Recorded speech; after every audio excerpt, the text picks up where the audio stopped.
Jadi kalau kita melihat Adam dan Hawa ketika dia makan buah pengetahuan yang baik dan yang jahat yang dilarang oleh Tuhan waktu itu, mereka setelah makan tidak mati. Mereka setelah makan tidak mati. Dan mereka mungkin kaget, saya tidak mati, saya masih hidup. Saya masih hidup. Sekali lagi tentunya kalau kita melihat dari penegasan Tuhan atau pernyataan Tuhan kepada Adam dan Hawa bahwa ketika kamu memakan buah ini kamu akan mati, tentunya kata kematian menurut Allah itu sangat bertolak belakang, sangat berbeda dengan kata mati menurut arti kita. Kemarin kita belajar satu pokok penting bahwa ketika mereka makan buah itu, ketika mereka tunduk kepada keinginannya itu, mereka memilih yang satu itu, tidak memilih yang semuanya yang Allah berikan, dikatakan mereka mati. Mati itu ketika seseorang tunduk kepada apa? Tadi malam kita belajar apa? Tunduk kepada keinginannya. Kepada keinginannya, kepada apa yang dia mau. Dan sekali lagi kalau kita belajar tentang diri kita, kemauan kita itu apapun yang kita mau, kalau kita jujur ya, keinginan kita yang kita mau ini kalau tidak kita penuhi, tidak kita jawab, pasti meronta-ronta. Pasti meronta-ronta. Dan hati kita itu akan diam, di dalam hati kita akan diam, meronta-ronta kita akan diam kalau keinginan kita sudah dipenuhi. Kalau seorang kecil, anak balita, bayi 5 tahun, begitu melihat permen yang manis, saudara rayu, saudara larang akan susah sekali melihat coklat. Larang sekali. Dia akan menangis gulung-gulung semua sampai itu didapatkannya. Baru setelah didapatkannya dia akan diam. Dan setiap kali harus begitu. Saya ketemu orang tua seperti ini banyak, ya. Sehingga dia sejak dini sudah diatur oleh anaknya. Apa yang dia mau harus dipenuhi. Nah, artinya apa? Bahwa anak ini diperhamba, tunduk kepada keinginannya. Beranjak remaja keinginan kita agak berbeda, karena kita tahu gadget, tahu smartphone, tahu segala sesuatu yang berhubungan dengan teknologi. Ya, teknologi sangat meninak bubukkan kita, ya, sangat meninak bubukkan kita. Tanpa teknologi rasanya kita nggak bisa hidup era sekarang. Kalau pagi kita bangun pagi, saya pikir untuk mau baca firman Tuhan agak susah. Yang pertama kita lihat WhatsApp. Ya, kalau orang-orang seusia saya, kalau orang seusia kalian enggak, game terbaru apa? Ya. Jadi segala sesuatu yang menghiburkan, yang menyenangkan, yang menarik minat kita itu justru lebih menarik keinginan kita. Dan itu tidak bisa berhenti keinginan itu sampai kita memenuhinya. Ya. Saya tadi malam dari anak saya itu baru tahu bahwa game itu ada voucher, yang sistem voucher bisa diperjualbelikan, bisa dilombakan, ya. Dan itu nilainya puluhan juta. Bahkan putra saya itu, anak saya putranya juga bilang, temannya sudah biasa itu lihat itu. Wah, saya belum tahu. Saya termasuk gagap teknologi ya. Karena saya nggak suka itu. Keinginan saya bukan itu. Ya karena sudah lewat masanya ya. Nah, tetapi bagi kalian seusia kalian yang sangat dekat dengan teknologi gaming, dengan apapun, tanpa itu kalau nggak dipenuhi akan meronta-ronta. Makanya orang juga berusaha mencuri-curi waktu untuk memenuhi keinginannya. Gitu. Apapun yang berhubungan dengan keinginan, kesenangan itu akan dikejar, dicapai sampai apa yang meronta-ronta itu diam. Hanya dengan memenuhinya itu. Nah, itulah gambaran seseorang diperhamba. Dia tidak bisa lepas. Saya pastikan nggak bisa lepas. Nggak bisa. Ya, narkoba itu jangan saudara salah. Narkoba itu sama kecanduannya sama dengan orang main game. Mirip. Oh, itu kalau sekali menikmati nggak mungkin berhenti sekali. 2 kali, 3 kali dan seterusnya. Sampai apa? Sampai apa yang terjadi? Sampai memang Kristus datang dalam hidupnya, melakukan pembebasan, sampai ia sendiri punya komitmen dan menyadari bahwa dia dalam jerat keinginan yang harus dipenuhi itu, diperhamba dengan itu. Makanya tadi malam kita belajar apa? Bahwa pintu dari dosa itu adalah apa? Keinginan. Keinginan. Ya. Pintu dari dosa itu keinginan. Nggak ada yang lain selain yang itu. Apapun. Kenapa? Maaf ya, kita ketemu kasus orang di luar nikah misalkan. ya, kehamilan di luar nikah. Anak sekarang banyak, bahkan dari anak-anak remaja yang kami layani itu banyak yang menyampaikan, menceritakan bahwa banyak yang tidak menjaga keperawanan maupun keperjakaannya itu. Di kota-kota besar kejadian itu. Mau survei nasional, mau survei internal, mau dari kesaksian pengalaman anak-anak remaja, itu seperti itu. Mengapa? Karena keinginan tadi, ingin mencoba-coba, ingin mencicipi, ingin merasakan, tapi begitu mereka sekali mengecapnya untuk mau kembali itu susah, sulit. Kenapa? Karena dia sudah diperhamba oleh keinginan, dia sudah tunduk dalam keinginan itu.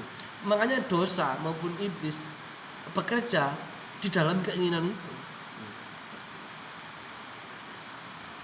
Nah, jadi kalau kita belajar tentang dosa bukan hanya masalah perbuatan. Perbuatan itu adalah hasil akhir dari pemenuhan terhadap keinginan. Kenapa orang mencuri? Apakah kalau saudara tanya para pencuri di lembaga pemasyarakatan, dan saya lama melayani di lembaga pemasyarakatan, saya ketemu orang-orang yang dihukum mati, dihukum seumur hidup, dihukum 12 tahun, ada pemerkosa, ada pencuri, apapun lah di situ kejahatan. Dan saya tanya, kamu memang ingin mencuri dulu? Enggak. Lah kenapa ingin mencuri? Ya nggak tahu, ketika saya melihat sesuatu saya tertarik, saya ingin saja. Begitu saya mendapatkannya, nggak tahu siapa yang mengetahui perbuatan saya, ada yang melapor, saya ditangkap. Pemerkosa juga sama. Kenapa kamu melakukan itu? Saya ketemu seorang umur 22 tahun di penjara hampir 12 tahun dia karena memperkosa anak di bawah umur. Gitu. Dan apa yang terjadi? Saya tanya, kenapa kamu lakukan itu? Nggak tahu. Waktu aku melihat itu tiba-tiba ada hasrat yang sangat kuat. Kalau enggak, aku pun meronta-ronta. Pokoknya aku ingin sekali. Begitu aku lakukan, selesai aku baru menyesal. Bayangkan itu. Jadi kalau kita lihat dosa bukan hanya masalah perbuatannya, tapi didahului dengan apa? Keinginan yang ingin dipenuhi itu. Apapun, ya, apapun, saudara. Ya, makanya kalau saudara melihat ini, kita merenung. Jadi Tuhan kita ini hidup di posisi yang mana? Di dalam keinginan akan kerinduan apa yang rohani, apa yang sempurna, apa yang baik, apa yang berkenan itu, atau hidup kita di posisi kepada keinginan yang ingin memenuhi apapun yang kita mau. Itu yang menjadi masalah. Mari kita belajar dari satu firman Tuhan.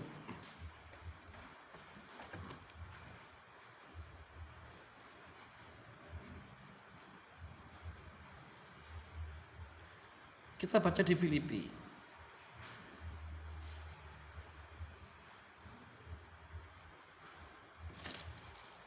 Kita baca di Filipi ya.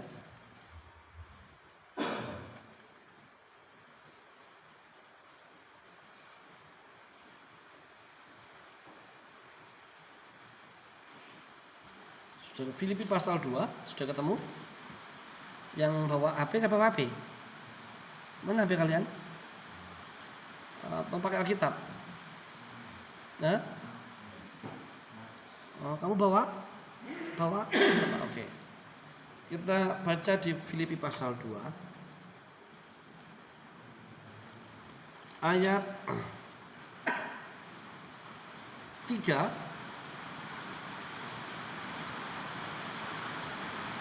4 dan 5. Sudah ketemu? Filipi pasal 2 ayat 3, 4 dan 5 ya. Saya bacakan ya.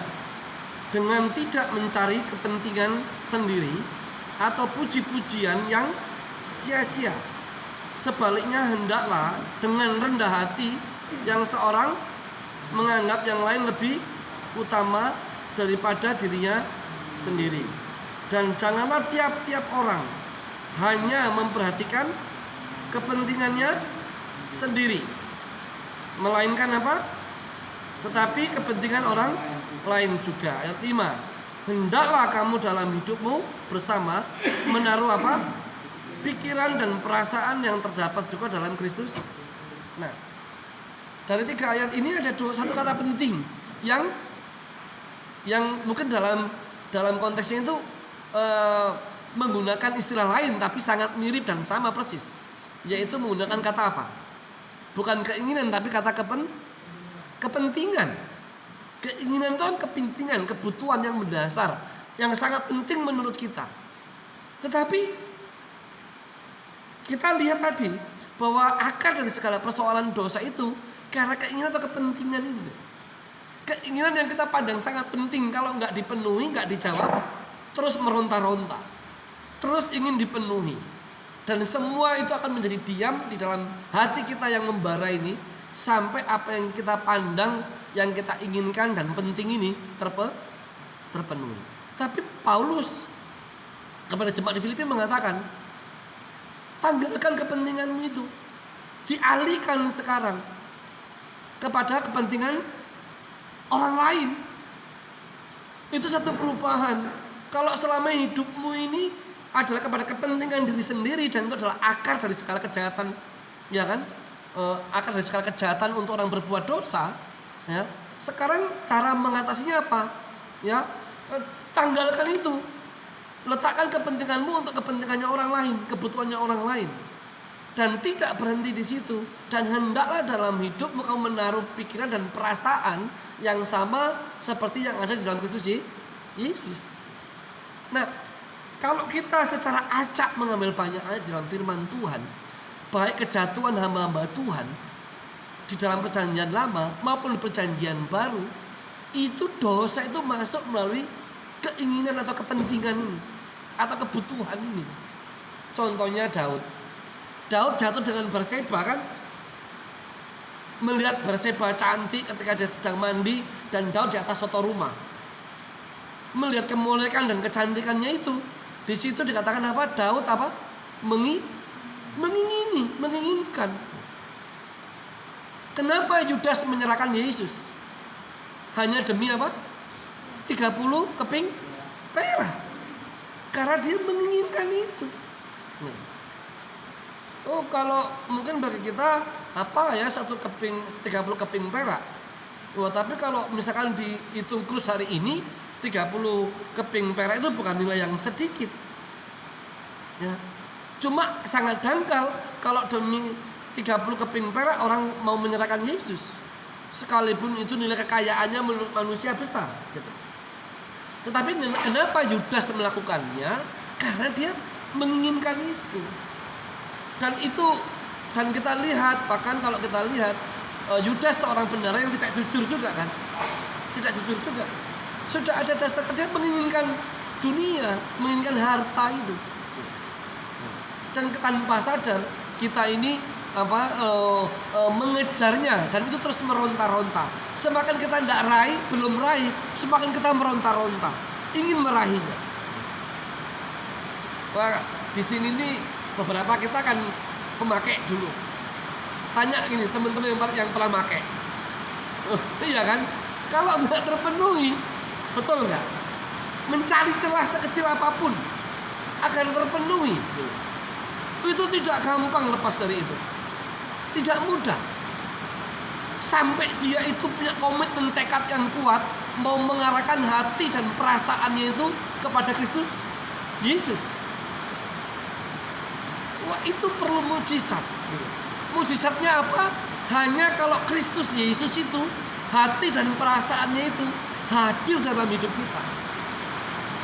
Kalau tidak begitu, kita akan mencari celah. Mencari celah. Nah,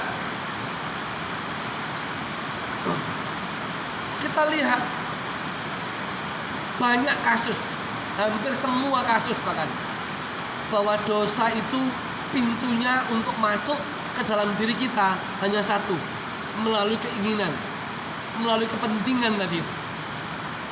Dan keinginan dan kepentingan kita itu selalu di hadapan Tuhan sifatnya itu sia-sia. Sia-sia. sekalipun nampaknya itu benar, keinginanmu dan anak-anak seusia kalian contohnya mau meraih gelar, mau sukses, mau kaya, salah nggak?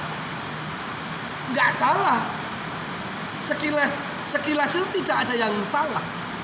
Tetapi menjadi salah ketika sikap hati dan pikiran kita itu belum sama seperti yang ada di dalam Kristus Yesus. Sehingga apa yang menurut kita pencapaian sebetulnya adalah kesia-siaan. Nah, kalau saudara sekolah tinggi, puji Tuhan, kita sekolah tinggi tuh, masuk ITB, masuk IGM, kuliah di luar negeri, S2, nggak salah. Tetapi menjadi sia-sia ketika hidupmu ini di dalam keinginanmu ini belum menyatu dengan tadi yang seperti katakan Paulus kepada jemaat Filipi, hati dan pikiranmu belum sinkron dengan Kristus Yesus. Nah,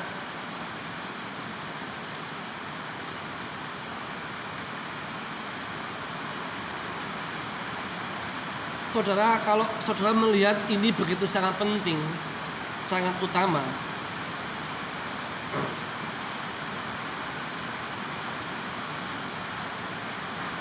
saudara akan melihat bahwa memang manusia tidak mungkin melepaskan dirinya sendiri dari perhambaan untuk tidak tunduk kepada keinginannya itu. Tidak mungkin. Tahu diperhamba ya, diperbudak. Nggak bisa. Hanya melalui kuasa di dalam kematian dan kebangkitan Kristus Yesus, seseorang itu bisa lepas dari itu. Selama dia tidak mengalami kuasa kebangkitan dan kematian dan kebangkitan Kristus Yesus dalam hidupnya, dia akan terus-menerus hidup dalam perbudakan atau perhambaan di dalam keinginannya itu. Selalu, pasti. Saya itu, ini saudara kita di depan ini, dengan saya lama ini. Hampir 4 tahun ya, 6 tahun ya, 6 tahun ya. Lama. Dulu dengan saya itu, saya tahu dia mencuri-curi, pakai obat lah, merokok. Saya tahu. Saya marah, tidak. Saya panggil dia, tidak. Saya tegur, tidak. Saya tidak akan berhenti untuk mengasihi terus-menerus. Karena saya tahu kalau hari ini dia tidak berubah, hanya waktu Tuhan dia pasti berubah. Selama dia terus diarahkan, diberi contoh bahwa ini loh mengikut Kristus seperti ini, dia akan tahu. Tadi saya sharing ke Bapak Hani, saya sharing terhadap anak-anak saya tidak pernah melarang. Jangan ini, jangan itu, kecuali kalau itu kriminal ya, saya larang ya. Tapi dalam banyak hal dari mereka kecil, saya tanamkan kesadaran dan pengertian terus-menerus. Ya. Putri saya itu kalau dilarang malah dilanggar dari kecil. Saya berdoa, Tuhan bagaimana mengajari si putri ini ya, putri saya ini dengan pengertian rohani yang benar. Nah, saya tadi cerita ada satu anak pemuritan datang ke rumah satu sore, naik sepeda motor, itu knalpotnya masih panas, nyala-nyala. Dan putri saya tanya, "Pa, mengapa ini knalpotnya kok keluar asap?" Saya bilang, "Itu panas, Nak." "Kenapa panas?" "Karena baru dipakai." Jadi kenapa kalau baru dipakai? Iya, di dalamnya itu ada bensin yang diolah menjadi tenaga oleh mesinnya itu. Tapi anak seusia 4 tahun mana mengerti penjelasan seperti itu. Keinginan tahuannya itu lebih besar. Dan saya peringatkan, "Nak, jangan pegang. Kalau kamu pegang nanti jarimu melepuh." Saya lagi asik omong-omong dengan teman dari India waktu itu. 2 orang. Tadi kamu sharing-sharing, kita cerita gitu. Tanpa nggak lama kemudian saya dengar putri saya teriak, "Papa!" Dan saya lihat tangannya sudah melepuh. Bisa. Saya peluk dia, namanya papa ya, saya gendong dia, saya peluk dia, nggak saya marahi. Saya cuma, "Papa kan sudah bilang kalau kamu pegang itu melepuh." Itu yang pertama. Kedua, ketika dia SD, itu ada cop listrik, kan lubangnya 2. Dia lihat itu listrik kok lampunya nyala, waktu dinyala anunya itu dicopkan kok nyala, dia senang. Oh, lampunya nyala, ada apanya di dalam? Saya bilang di situ ada namanya arus, nak. Kalau di dalam motor ada bensin, di sini ada arus tenaganya. Kok tidak nampak, tidak kelihatan? Iya, tapi kalau kamu pegang lubangnya itu nanti rambutmu kayak berdiri, saya bilang. Nggak percaya, dia heran, kepingin merasakan. Saya lagi baca, dimasukkan jarinya ke lubang listrik, cop listrik itu, dan dia teriak dan saya tarik dia. Sejak itu anak saya memang nggak boleh dilarang, saya ngerti, tapi di pengertian. Tetapi pengalaman itu terekam dalam pikirannya dia. Jadi kalau apapun persoalan hidup, saya tidak pernah melarang, saya hanya memberi pertimbangan. Ini yang benar, ini yang rohani. Kamu yang membuat keputusan dalam hidupmu, kamu yang membuat keputusan. Kalian seusia kalian seringkali tidak diajari untuk membuat keputusan dalam hidupmu, sehingga dalam apapun itu bergantung dengan orang yang lebih dewasa. Itu menjadi masalahnya, karena sejak kecil tidak diajari, tidak didampingi untuk membuat keputusan dan mempertimbangkan semua resikonya. Nah, kalau seseorang punya keinginan yang begitu kuat, keinginan yang meronta-ronta, sebelum dia melaksanakan keinginannya itu, kalau dia punya pemahaman yang rohani, dia punya pengertian rohani yang benar, apakah dia akan serta-merta melakukan apa yang dia inginkan? Tidak, tidak sama sekali. Sampai dia melihat, ya kan, melihat. Oh nak, kalau kamu menghadapi ini nak, kamu harus datang kepada Tuhan. Kalau kamu mengalami ini nak, setiap krisis manusia itu, manusia setiap eranya punya krisis hidup. Kalau kamu mengalami satu krisis, kamu menang, kamu akan menghadapi krisis yang berikutnya. Kamu menang, kamu akan menghadapi krisis yang ketiga dan seterusnya. Itulah kehidupan. Itulah kehidupan yang mendewasakan, saya bilang ya. Berarti kalau bahwa kita hidup itu nggak ada krisis, salah, ada krisis. Tetapi kita mengalami kemenangan dengan catatan bahwa ketika kamu dalam kehidupan rohanimu sejak awal sudah menanam, sudah membangun fondasi bahwa kamu tidak lagi diperhamba oleh apa? Oleh keinginanmu itu. Tetapi kamu betul-betul diperhamba oleh kehendak Allah. Orang tidak mungkin gak diperhamba, tapi pilihannya cuma 2. Kamu diperhamba, diperbudak oleh keinginanmu sendiri yang kamu pandang baik, atau kamu diperhamba oleh Allah melalui kebenaran. Sehingga kamu penuh banyak pertimbangan sebelum melaksanakan keinginanmu itu. Kamu betul-betul mencari kehendak dan keinginan yang rohani daripada Allah. Tuhan memberkati.